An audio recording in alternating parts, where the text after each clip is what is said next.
चूरू जिसपे सबसे ज्यादा झगड़ा हुआ, राहुल कासवा पार्टी छोड़ के कांग्रेस में चले गए, और वहां पर लेफ्ट का भी काम हमें पता है कि थोड़ा लेफ्ट का काम भी है उस सीट पे, लेफ्ट के साथ अलायंस है।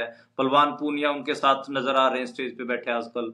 और उधर से देखिए देखिए मनदीप जी, चूरू में ऐसा है कि दो विधानसभा क्षेत्र हैं जो वहां के हनुमानगढ़ के उनके उसमें चूरू लोकसभा में आते हैं, नोहर और हम्म भादरा। तो वो हम्म दोनों लेफ्ट के गढ़ हैं, और वो हम्म उनके साथ जुड़ने से राहुल कसवा की जो स्थिति है वो काफी मजबूत नजर आ रही है। राहुल हम्म कसवा के पक्ष में वहां एक सहानुभूति भी नजर आ रही है कि हम्म राजेंद्र राठौड़ के चुनाव के हारने के बाद में जिस तरह से राजेंद्र राठौड़ इस परिवार पे, कसवा परिवार पे लगातार हमलावर थे, और कसवा हम्म परिवार लगातार चुप्पी एक साधे हुए था, उन्होंने कुछ कहा नहीं। लेकिन जैसे ही उनका एक टिकट कटा लोकसभा हम्म चुनाव में, तो कसवा परिवार एकदम आक्रामक रूप से सामने आया।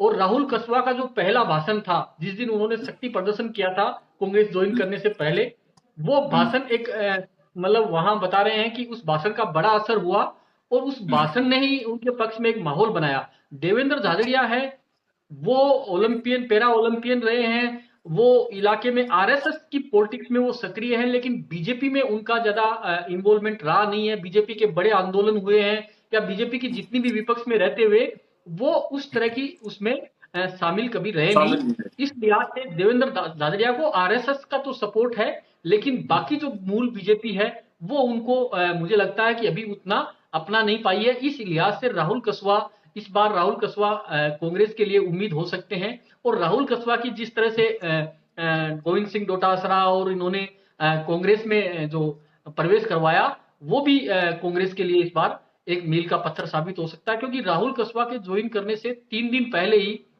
बीजेपी में बताया जाता है कि 1500 कांग्रेस के नेताओं ने बीजेपी ज्वाइन की थी। एक बड़ा तरह से बीजेपी ने प्रचारित किया था कि लालचंद कटारिया, रिचपाल मिर्जा का बेटा और इस तरह के कई लोग जो पूर्व विधायक थे वो बीजेपी में आए। तो उन्होंने एक चली थी कि बड़ी खेप कांग्रेस की बीजेपी में आई है। तो किसी ने उस पर कहा कि ये खेप नहीं, ये बड़ी स्क्रैप थी जो बीजेपी में गई है कांग्रेस की।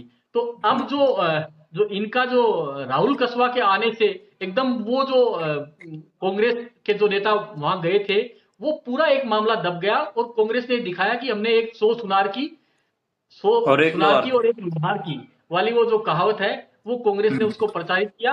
और राहुल कसबा का चुनाव वास्तव में वहां एक मजबूत चुनाव नजर आ रहा है। और उस चुनाव की एक खास बात और है कि राजेंद्र राठौड़ बहुत कम उस चुनाव में भागीदारी कर रहे हैं। राजेंद्र राठौड़ की बताया जाता है कि टिकट में भागीदारी रही जैसे भी रही, लेकिन राजेंद्र राठौड़ वहां जा नहीं पा रहे हैं। और राजेंद्र राठौड़ को देवेंद्र झाझड़िया भी शायद उनसे थोड़ा रखना चाहते हैं, कि दूर रखना चाहते हैं, क्योंकि वहां एक एक जो जाति वाला जो फैक्टर है वो राजेंद्र हम्म राठौड़ के आने से बहुत ज्यादा हावी हो जाता है। तो इस लिहाज से भी राहुल कसवा के पक्ष में वहां माहौल नजर आ रहा है। और चूरू सीट कांग्रेस अभी तक जो जितनी भी सीटें हैं उनमें कांग्रेस ये मान के चल रही है कि चूरू सीट हमारे लिए सबसे सॉलिड सीट है।